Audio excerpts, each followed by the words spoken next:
Hello friends, मेरा नाम कृति शुक्ला है और आज मैं आप सबके सामने क्लास 8 का 9 चैप्टर कबीर की साखियों का प्रश्न उत्तर लेके आई हूँ। तो मैं आप सबके सामने पहले प्रश्न पढ़ूंगी जो कि इसमें नहीं लिखा है, बट मैं आपके सामने पढ़ूंगी एंड उत्तर आपके सामने लिखा है। इसके पहले वाले वीडियो में मैंने आपको इस पूरे चैप्टर का सारा एक्सप्लेन कर दिया था। अगर वो आपने नहीं देखा है तो आप डिस्क्रिप्शन में जाके उस वीडियो को देख सकते हैं एंड देन मैं अब आपको प्रश्न उत्तर एक्सप्लेन कर रही हूँ। तो प्रश्न उत्तर एक्सप्लेन करना मैं शुरू करती हूँ। तो पहला प्रश्न है, तलवार का महत्व होता है, म्यान का नहीं। उक्त उदाहरण से कबीर क्या कहना चाहते हैं, स्पष्ट कीजिए। ठीक है, मैंने आपको ये भी एक्सप्लेन किया था, तो मैं एक बार इसे रीड आउट कर देती हूँ। तलवार का महत्व होता है, म्यान का नहीं। से कबीर यह कहना चाहता है कि असली चीज़ की कद्र की जानी चाहिए। कद्र मीन्स उसको वो महानता देनी चाहिए। दिखावटी वस्तु का कोई महत्व नहीं होता। इसी प्रकार किसी व्यक्ति की पहचान अथवा उसका मोल उसकी काबिलियत के अनुसार तय होता है, ना कि उसके कुल, जाति, धर्म आदि से।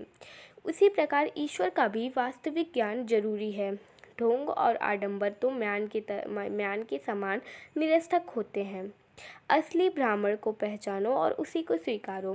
तो यहाँ पे हमें बताया गया है कि हमें असली चीज़ों की कद्र करनी चाहिए, क्योंकि दिखावटी वस्तु म्यान की तरह निरर्थक होती है। म्यान का अर्थ मैंने आपको बताया था कि जिसके अंदर तलवार रखी जाती है उसको म्यान कहते हैं। ठीक है, तो अब मैं दूसरे प्रश्न में आती हूँ। पाठ की तीसरी साखी जिसकी एक पंक्ति है, मनवा तो दसों वो चहु दिश वो दसी, फिर यह तो सुमिरन नाही, के द्वारा कबीर क्या कहना चाहते हैं। ठीक है, इस साखी को भी मैंने आपको एक्सप्लेन किया था, तो इसका भी उत्तर मैं आपको बताती हूँ। कबीरदास जी इस पंक्ति के द्वारा यह कहना चाहते हैं कि भगवान का स्मरण एकाग्रचित होकर करना चाहिए। इस साखी के द्वारा कबीर केवल माला फेरकर ईश्वर की उपासना करने को ढोंग बताते हैं। मैंने भी आपको ये बोला था कि एकाग्रचित जब मैंने भी अपने वीडियो में यूज़ किया था, तो एकाग्रचित मतलब होता है कि अगर हम जो काम प्रेजेंट टाइम में कर रहे हैं उसमें ही हमारा मन रहे, हमारा मन किसी और चीज़ में ना दौड़े। तो अगर हम हाथ से माला फेर रहे हैं एंड अपने जाप कर रहे हैं, अपने जीभ से जाप कर रहे हैं और हमारा मन जो है वो एकाग्रचित नहीं है, वो कहीं और कुछ और सोच रहा है, तो ऐसे उपासना को कबीरदास जी ढोंग और आडंबर मानते हैं। हम तीसरे प्रश्न में आते हैं। कबीर खास की निंदा करने से मना करते हैं, पढ़े हुए दोहे के आधार पर स्पष्ट कीजिए। ठीक है, ये भी मैंने आपको बताया था। खास का अर्थ है पैरों में रहने वाले तुच्छ वस्तु। मैं आपको ये बता रही हूँ, मैं एक बार रीड आउट कर रही हूँ एंड थोड़ा सा एक्सप्लेन कर रही हूँ, बिकॉज क्योंकि अगर मैं आपको ये पढ़ूँगी और आप ये खुद से आंसर देखेंगे तो आपको क्वेश्चन एकदम क्लियर हो जाएंगे। इसी के लिए कबीर अपने दोहे में उस घास तक की निंदा करने से मना करते हैं जो हमारे पैरों के तले होती है। कबीर के दोहे में घास का विशेष अर्थ है। यहाँ घास दुबले कुचले व्यक्तियों के प्रतीक है।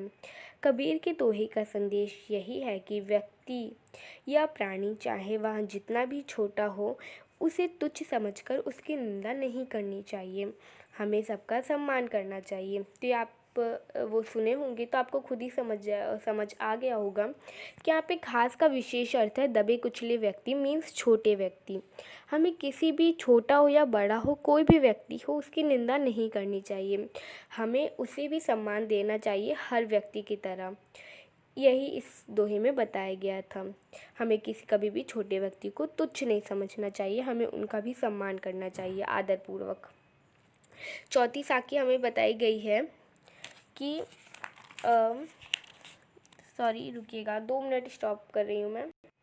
सॉरी, मैंने स्टॉप किया था बट मैं अब सही है। मनुष्य के व्यवहार में ही दूसरों के को विरोधी बना लेने वाले दोष होते हैं। यह भावार्थ किस दोहे से व्यक्त होता है। तो यह हमने आखिरी वाले अपने दोहे में पढ़ा था कि अगर हमारा मन एकदम शीतल होगा तो हम मतलब हमारा मन एकदम शीतल होगा और हम अपने घमंड को त्याग देंगे, तो हमें कभी भी मतलब हमसे सब व्यक्ति हमारे ऊपर दया करेंगे। सॉरी, मैं थोड़ा रुक गई थी बट अब मैं सही हूँ। तो इसी को, ये सबसे आखिरी वाली मतलब वो साखी से रिलेटेड है, तो हमें उसी को नोट आउट कर देना है अपने उत्तर में। तो यहाँ पे लिखा है, जग में बैरी कोई नहीं जो मन शीतल होए। जग में आपका बैरी कोई नहीं होगा जब आपका मन शीतल होगा, या आपा को डारी दे दया करें सब कोई। अगर आप अपने घमंड को, आपा मीन्स घमंड होता है, अगर डारी मतलब टाल देंगे तो आपके ऊपर हर एक व्यक्ति दया करेंगे। तो मैंने आपको ये चारों प्रश्न उत्तर एक्सप्लेन कर दिए हैं। अगर आपको मेरा एक्सप्लेनेशन अच्छा लगा हो तो प्लीज़ मेरी वीडियो को लाइक करिएगा, सब्सक्राइब करिएगा एंड शेयर करिएगा प्लीज़। And bye friends.